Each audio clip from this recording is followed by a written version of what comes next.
สบายดีสวัสดีพ่อแม่พี่น้องเนาะมือนี่เนาะพี่น้องนุ่นกับ15พี่น้องเนาะเข้าป่ากันอีกแล้วเนาะตอนนี้ก็คือเดินทางมาหอดนาพ่อเฒ่าเนาะแต่ว่าเส้นทางเส้นนี้ก็จะอยู่แถวเทิงนาของพ่อเฒ่าเลย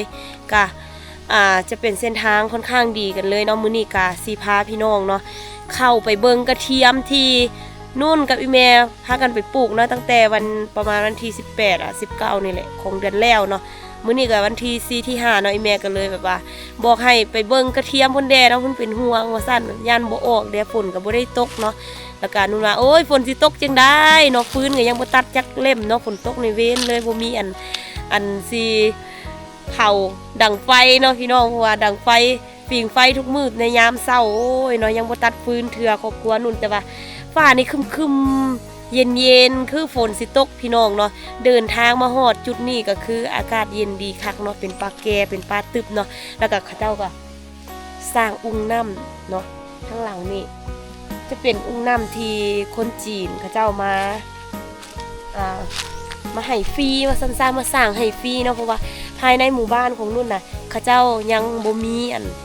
น้ำประปาเป็นของตัวเองเนาะมีแต่น้ำก๊อกน้ำห้วยที่แบบว่าเขาเจ้าไปเฮ็ดฝายนะแล้วก็โตกับเมื่ออยู่บ้านเนาะแล้วก็ส่วนหลายก็คือไส้ก็บ่ค่อยเพียงพอเนาะบางมื้อก็ออกส่วนหลายมันบ่ออกเนาะบางเทื่อก็เดือนนึงเนี่ยได้ไส้ประมาณอาทิตย์นึงสิเนาะ2-3 อาทิตย์นึงก็ไปอาบน้ำห้วยเนาะยุ่งยากขนาดแล้วก็ตั้งแต่เขาเจ้ามาสร้างเนาะคนจีนเขาเจ้ามาสร้างให้ก็มีน้ำประปาแล้วก็มีทีวีแล้วก็มีมีอย่างเราเขาเจ้าให้คนอยู่ในหมู่บ้านของนุ่นน่ะให้ฟรีเนาะเขาเจ้ามาสร้างให้ฟรีก็บ่ฮู้ว่าเพิ่นสิเฮ็ดหยังแต่ว่าฮู้แต่ว่า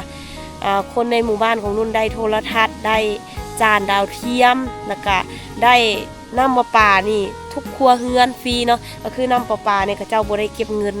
ในส่วนที่แบบว่าทดลองใช้เนาะก็บ่ฮู้ว่าต่อไปเขาเจ้าจะเก็บเงินบ่เพราะว่าเก็บเงินบูรณะอีหยังต่างๆเนาะมันจะมีบอนเปเพกับเขาเจ้าก็จะไปซ่อมแปลงแล้วจะมีคนที่แบบว่ารักษาแหละเนาะก็ส่วนหลายก็ตั้งแต่เฮ็ดน้ำประปานี่มากอะ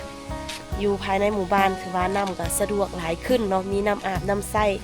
มีน้ำซักเครื่องซักของสบายขึ้นเนาะแต่ว่าแต่ก่อนเนาะยุ่งยากเนาะหากมาปีนี้นี่แหละมีน้ำประปาเขาเจ้าเริ่มสร้างตั้งแต่ท้ายปีกายแล้วปีนี้ก็ได้ใส่ตัวจริงแล้วเนาะนี่ตอนนี้ก็คือเดินทางมาฮอดจุดนี้นะพี่น้องบรรยากาศดีคักเด้อันส่วนอย่างของพ่อเฒ่าอยู่ใกล้ๆนี่เขาเจ้าปลูกขึ้นมาแถวนี้เนาะปลูกข้าวทางนี้ก็เป็นของคนอื่นแล้วดิเขาเจ้าปลูกยางสุดลูกหูลูกตาสุดภูพี่น้องขี่รถจักรลงซ้ายมาเนาะพาพี่น้องลองเมื่อเลาะเบิงอยู่เทิงเบิงว่าผักเทียมมันเป็นแนวใดแล้วก็พี่พ่อก็เข้าไปหน้าพี่น้องมื้อนี้นะแต่ว่าฟ้านี่ครึ้มๆคือฝนที่ตกนี่คันตกเทื่อนี้ก็คือแบบหนาวแจ๊บเลยเนาะอันนี้หนาวช่วงนี้ก็ยังหนาวร้อนๆอยู่ตอนสวยยังร้อนเนาะคันว่าฝนตกมานี่หนาวแท้ๆนี่บ่ได้เลยแหละพี่น้องเนาะเดี๋ยวสิพาพี่น้องเนาะเดินทางกันโตกันเลยนะพี่น้องไปตอนนี้เขาก็สิเดินทางกันโตนะพี่น้องเบิ่งยางพาราเขาเจ้าปลูกปีกายปีก่อนนี่เบิ่งต้นบักใหญ่แล้วเดี๋ยวนี้ยางพาราเขาเจ้าปลูกเขาเจ้าใส่ปุ๋ยเนาะใหญ่ไวมันคือแต่ก่อนโอ้ก่อนอย่างซ้ำนี่น่าจะประมาณ3 ปีได้แต่เดี๋ยวนี้นะปีครึ่งพอดปีอย่างได้ซ้ำนี่แล้วมึงได้ต้นบางใหญ่เนาะเส้นทางก็ค่อนข้างดีกันแหละเพราะว่าฝนมันตกก็สะดวกเนาะในการเดินทางไปเองไปนี่ไปนั่นเนาะว่าจะไปหัวไปสวนหัวไปน้าไปอย่างเนาะ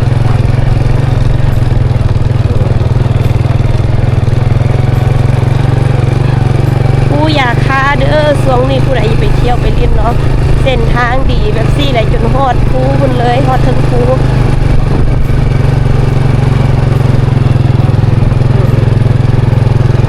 โอ้แถวนั้นเขาพูดยังวะก็หนักแท้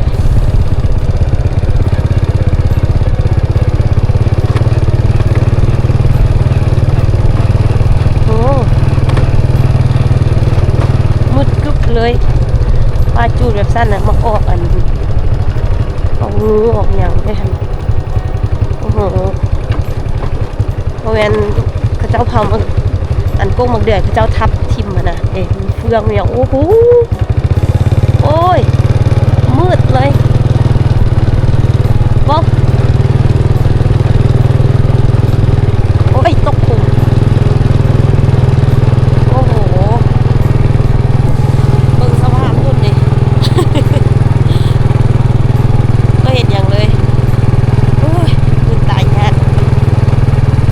เดินทางไปเรื่อยๆเนาะกสิพาพี่น้องขึ้นเมืองเบิ่งกระเทียมที่เทิงภูแหละของคนอื่นจะงามเนาะพวกโอ้ยแม่เป็นอะไรเจ้าของมันบอกให้เมือเบิ่งเนาะโอ้ยช่วงนี้เขายังปาดยางอยู่ยังมีอยู่แล้วน้ำยางยังออกอยู่โอ้ยแม่แต่ปลูกยางบนไหนกับสุดลูกหูลูกตาจะปลูกยางหมดแล้วเดี๋ยวนี้หมู่บ้านเป็นเศรษฐีหมดแล้วมีแต่ไทยเรือนเฮาเนาะปลูก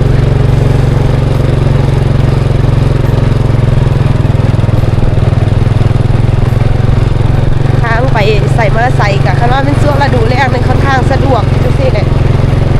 ฤดูฝนนี่มัวได้เลย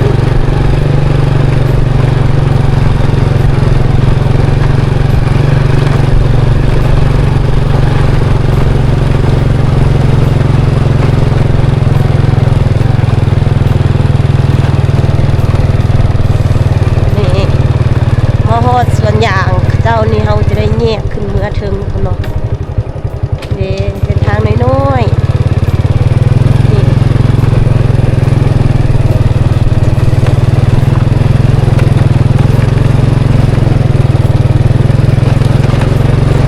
บุญนึงกะเจ้าจิลกมันอีกเนาะคนอยู่หมู่บ้านเพิ่นก็ตั้งบ่อยู่ละล่ะนี่มันต้นเนาะ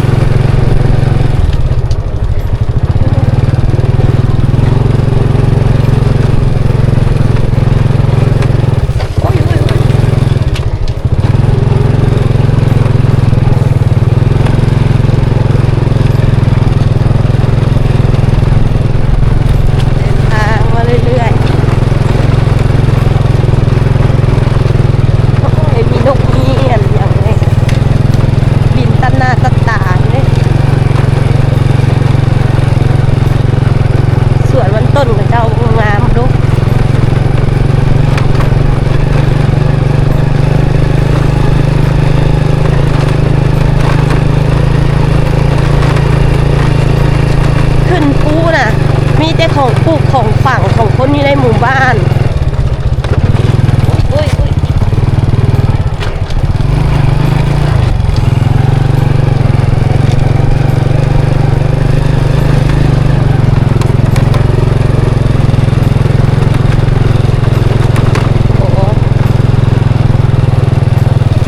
ปลูกมันปลูกหมักเดือยคุณเด็กหมดอันเนี้ยสิเฮ็ดทางเข้าไปปลูกอัน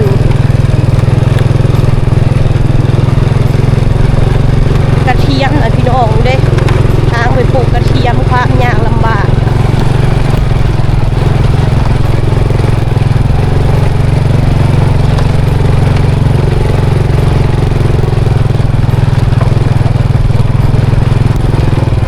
อันนี้ถุงมาสิ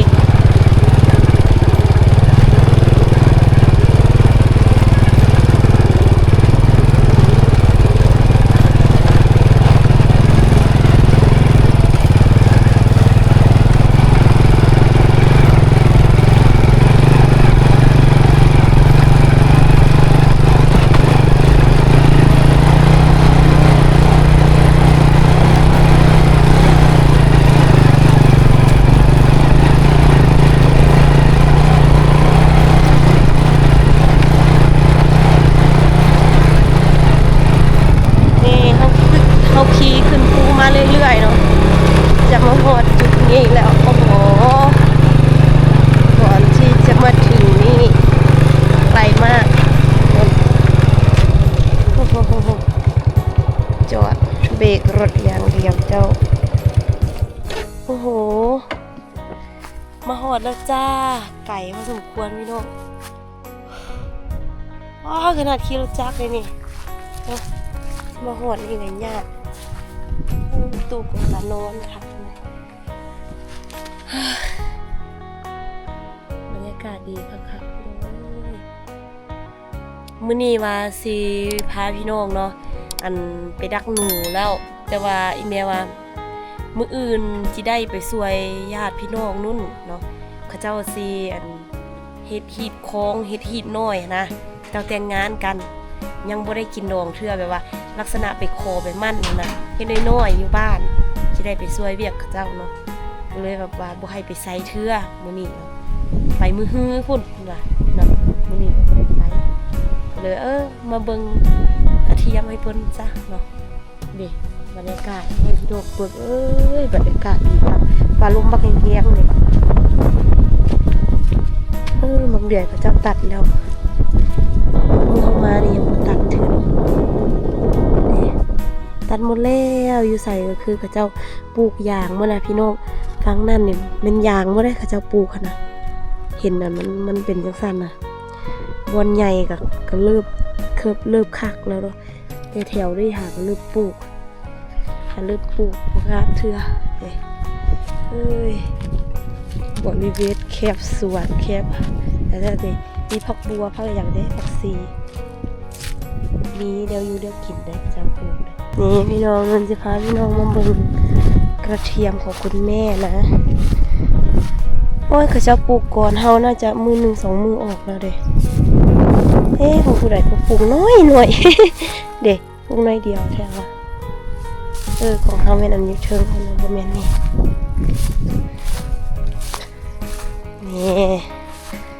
อันนี้ของข้าเจ้านะปลูกข้างหน้าเขาเนี่ยเขาปลูกผักบัวบักงามดิกำลังออกเลยหลายคนข้าเจ้ามาแล้วแบบโบฟันเลยเฟืองน่ะข้าเจ้าเน็บลงแล้วก็เอาเฟืองแล้วก็มาปลูกแล้วก็เอาเฟืองปกอีกเนี่ยนี่งามมาแล้วว่ากระเทียมออกลงด้วยใบเด้โอ้ยอันนี้ใบข้าวนี่ใบกระเทียมงามโอ้ยไปเบิ่งของเฮาออกแล้วบ่เนอะนี่คือเจ้าปลูกอยู่ใกล้ๆค่ะเจ้าข้านเอาไปเอาเฟืองเอาอันตัวเองทางปลูกเลยแล้วมันก็ออกเลยดีของเราโย่กำลังออกเลยดิงามอยู่เฮ้ยนี่แมงไหม้นะมาได้แมงไหม้เก็บไปดิบักงามพี่น้องปลูกธรรมชาติสุดๆเนาะ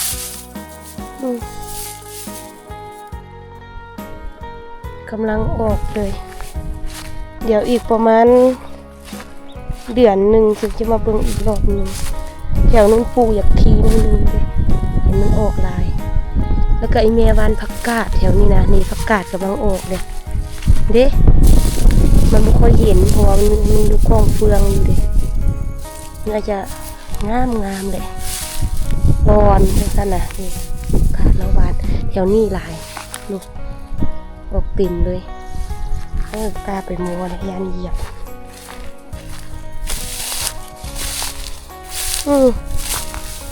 ถ้าก็ออกก็หลาย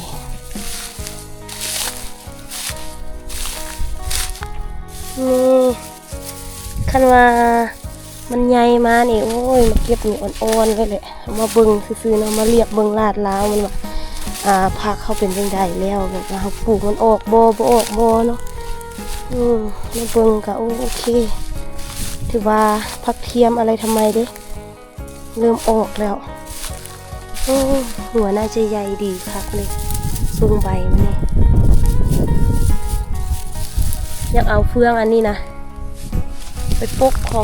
องนุ่นเนาะนุ่นไปปลูกอีกบอนหนึ่งพี่น้องมื้อนั่งกับว่าสิพาพี่น้องไปน้ำกัน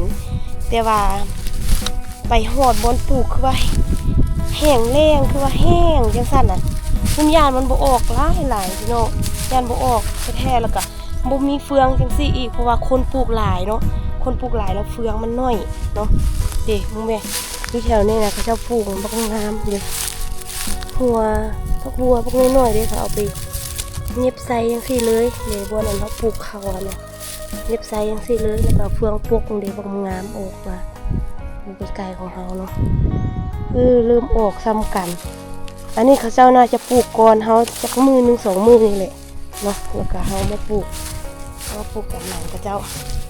แต่ว่าบ่นั้นนุ่นปลูกพุ่นน่ะนุ่นบ่มั่นใจนุ่นไปปลูกมันบ่มีเฟืองเด้เฮาทางแล้วก็เอานั่นปกซื่อๆบ้างยานมันบ่ออกหลายกว่าถ้าฝนบ่ตกน่าจะบ่งามนุ่นก็คิดแบบนั้นนุ่นไปปลูกตืมโลนึงเพื่อมื้อหน้าบางเทื่อปีหน้าปีไหนเฮาก็บ่ฮู้ว่าอนาคตเป็นจังไดเนาะนุ่นก็ปลูกเพื่อให้ตัวเองมีอันแนวกินบางเทื่อย้ายเฮือนไปอยู่ต่างหากก็ยังบ่ฮู้คือกันเนาะมาอยู่กับพ่อแม่แล้วก็มันเฮาบ่ได้เฮ็ดเวียกตัวเองก็มีเฮาไปเมาเฮ็ดเวียกพ่อแม่นี่หลายแนวเนาะพ่อแม่เฮ็ดหลายแนวเฮ็ดเวียกแบบบ่ฮู้แล้วนะโอ้ยแม่นนะเจ้าเสื่องนั่นบ่ฮู้แล้วก็นุ่นคิดว่านุ่นจะซื้อดินจักตอนนึงปลูกเฮือนหลังน้อยๆอยู่แล้วก็ยามนาก็เฮ็ดนากินน้องกับเจ้าเนาะช่วยกันเอาแห้งแล้วก็เฮ็ดนาจังซั่นก็บ่จักให้พี่น้องให้พี่น้องเบิ่งบรรยากาศอยู่ภูน่ะอยู่จุดนี้ก็คือเห็นดีเลยเด้อันนั้นภูอันยาคาที่เฮามักไปเที่ยวเนาะอยู่แจนั้นตัวนี้เขาเจ้าจะว่าอันภาษานู้นว่ามกไม้พัดเนาะภูอันนั้นเป็นภูหีผีเลยคันเอิ้นรวมๆจะเป็นปลาแก่ปลาดงดิบเลยเขตนั้นแต่ว่าฟ้ามืดอึมครึมเฮาคือแบบฝนสิตกเลยว่ามืดเด้แถวนาเฮามันแถวนั้นเด้แถวบริเวณนั้นเฮาอยู่จุดนี้เห็นอยู่แต่ว่าเฮาสิไปนาเฮาหั่นน่ะได้ย่างเข้าไปเนาะบ่มีทางเพราะว่าเฮาบ่ได้ดุดได้หยังหั่นน่ะบ่มีทางรถไปโอ้ยฟ้ามืดอึมครึมเนาะผู้ใดที่แบบว่าไปเที่ยวผู้ยางคาเขาเจ้าก็จะขี่รถไปทางนี้แหละ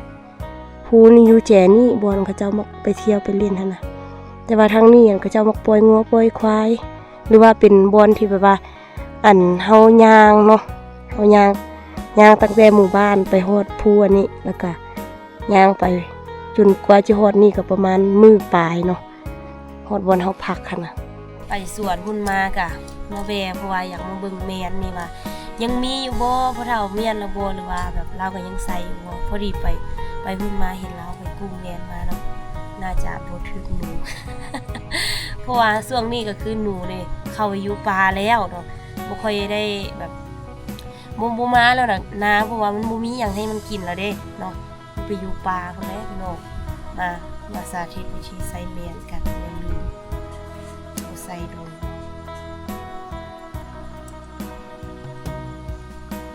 หลายคนที่แบบว่าเคยจับเครื่องมือหาอยู่หากินเนาะ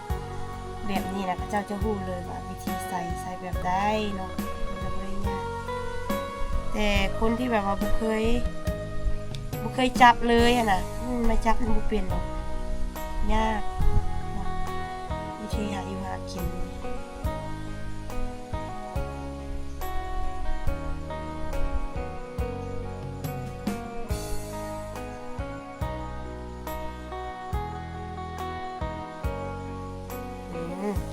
เสร็จแล้วจ้าแล้ว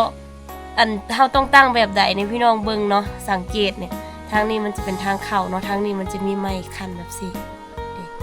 เนาะอันนี้ทางหลังคันว่าเฮาไปปักบ่เป็นทางหน้ามันเป็นทางหลังจังซี่นะเวลาหนูมาต่ำมันก็กระเด็นกลับคือเก่าหั่นน่ะคันว่ามันบ่ต่ำแฮงเลยคันว่าเป็นทางหน้าสิมันมาต่ำหน่อยนึงก็กริบเลยนะนี่เฮ้ยประมาณนี้พี่น้องไว้ปีหน้าแหละเขาจึงได้มาใส่แมนอีกรอบหนึ่งเนาะช่วงนี้ก็คือแบบยังเห็นอันพ่อเฒ่าคนหนึ่งอยู่ภายในหมู่บ้านแล้วยังใส่อยู่แมนทุกมือนี่นะนุ่นก็ถามเลยเรามาแบกแมนกลับมาข้ามแถวเพื่อนนู่นน่ะนุ่นถามว่าก็ถึกอยู่วะมันก็ได้อยู่ 2-3 ตู้เนาะแต่บ่คือบ่สู้อันไปใส่กับแล้วได้เทื่อละหลายเลยอ่ะนะเจ้าส่วนหลายมันนักแซมแบบว่าพานปลาหาแนวอยู่แนวกินเก่งเนาะมื้อนี้ก็บ่มีหยังหลายพี่น้องพาพี่น้องมาเบิ่งผักที่เฮาปลูกว่ามันขึ้นแล้วบ่แล้วก็ลดมา กลับมาแวเบิ่งแมนเนาะยันเสียสิเอาเมียนเพราะว่ามันกลายฤดูกาลที่แบบว่าเฮาใส่แมนแล้วสิเอาเมียนดีๆเนาะปีหน้าก็เอาไปใส่อีกเนาะพี่น้องหรือว่าคลิปวิดีโอนี้นุ่นขออนุญาตปิดเพียงเท่านี้เนาะขอบใจพ่อแม่พี่น้องที่เข้ามาติดตามรับชมคลิปจนจบและคอมเมนต์ให้กำลังใจนุ่นตลอดมาเนาะขอบใจขอบคุณหลายๆเด้อพี่น้องกันเด้อบ๊ายบาย